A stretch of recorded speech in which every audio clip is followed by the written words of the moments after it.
படுகொலை செய்யப்பட்ட பகுஜன் சமாஜ் கட்சி தலைவர் ஆம்ஸ்ட்ராங் உடல் பெரம்பூர் பந்தர் கார்டன் பள்ளி மைதானத்தில் அஞ்சலிக்காக வைக்கப்பட்டுள்ளது.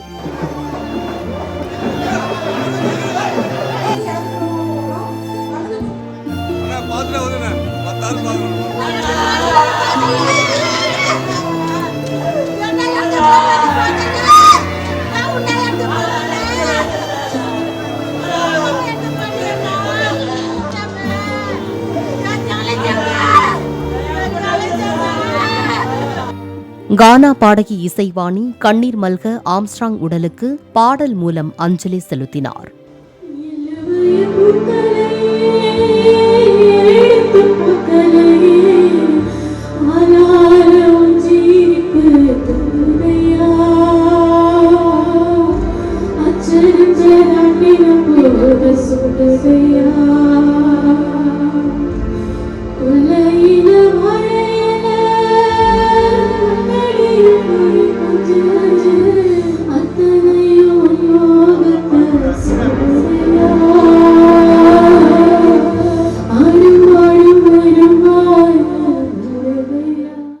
இயக்குனர் வெற்றிமாறன் ஆம்ஸ்ட்ராங் இழப்பு ஈடு செய்ய முடியாதது என்றார். இளைஞர்களை ஒருங்கிணைச்சு எல்லாரையும் படிக்க வச்சு ஒரு நல்வழிப்படுத்தின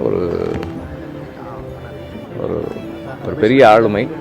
இந்த இழப்பு எல்லாருக்குமே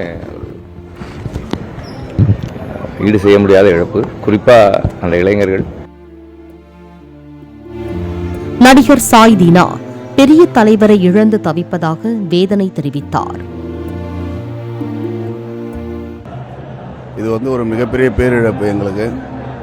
இது மீண்டு வருவது மிகப்பெரிய ரொம்ப கடினமான ஒரு விஷயம். இது கனவாக இருக்கக்கூடாது அப்படின்னு கூட யோசிக்கிறோம், முடியலை. அவ்வளோ பெரிய வருத்தத்தை கொடுக்குது.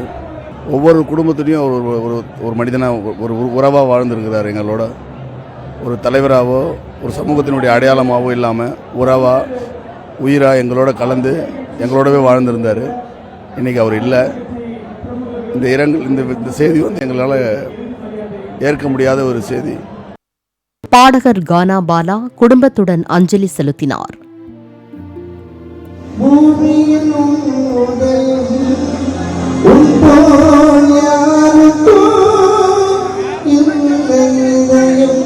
துக்கம் தாழாமல் இயக்குனர் ப. ரஞ்சித் கடந்த 3 தினங்களாக கண்ணீர் விட்டு கதறி அழுது வருகிறார்.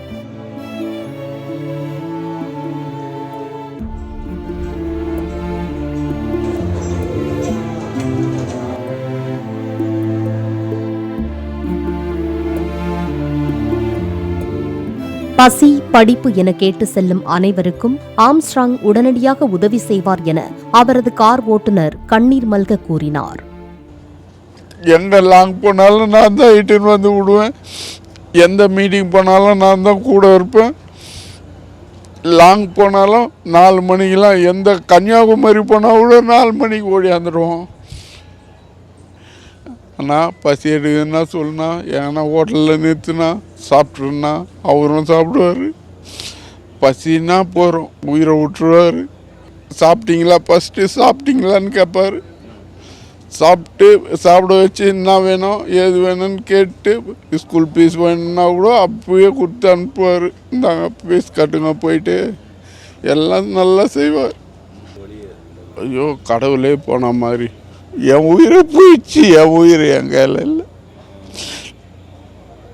என்னால் இது மேலே பேசணும். அவர் சார்ந்த பகுதியில் உள்ள பொதுமக்கள் கண்ணீருடன் குடும்பமாக அஞ்சலி செலுத்தி வருகின்றனர்.